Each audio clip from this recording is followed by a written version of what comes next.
Hoje a gente vai ensinar vocês a fazer um stencil e a usá-lo de diversas formas, bem criativamente. O stencil é uma técnica que pode ser usada de várias formas e no Adriane e Carlota a gente usa para sobrepor formas de uma forma livre e muito gostosa de trabalhar. Para isso você vai usar papel, estilete, lápis e tinta. A gente usa muito a inspiração da natureza, que vem de formas orgânicas.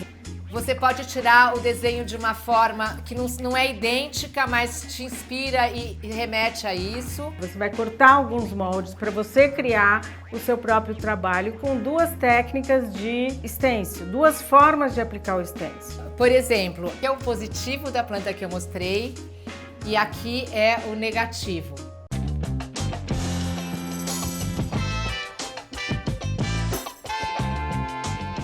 Agora o primeiro passo é fazer uma paleta de cor. Eu gosto de trabalhar com uma cor mais viva, que nem esse mais aceso, e uma mais baixa, e os neutros.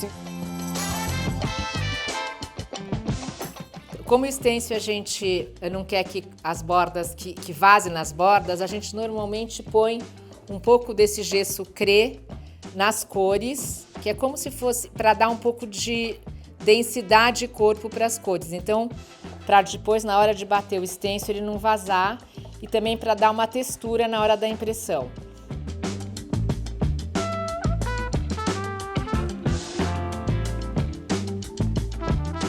Porque a minha base é escura, eu começo com o stencil do tom mais claro da minha paleta. Eu uso o molde vazado e pinto dentro do molde, porque ele vai me dar a base para eu continuar a impressão das folhas que eu tirei desse molde.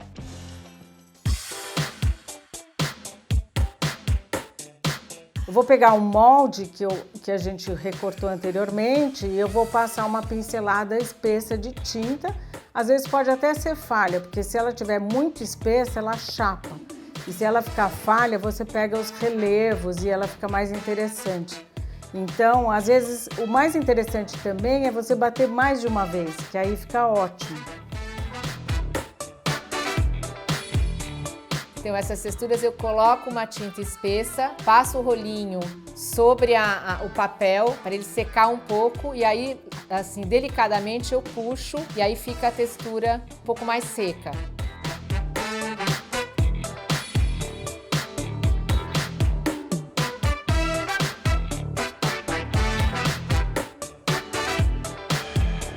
Vocês viram como foi divertido? Tentem, errem, acertem, experimentem.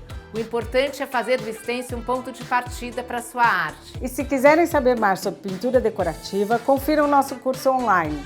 Tchau! Tchau! Até já!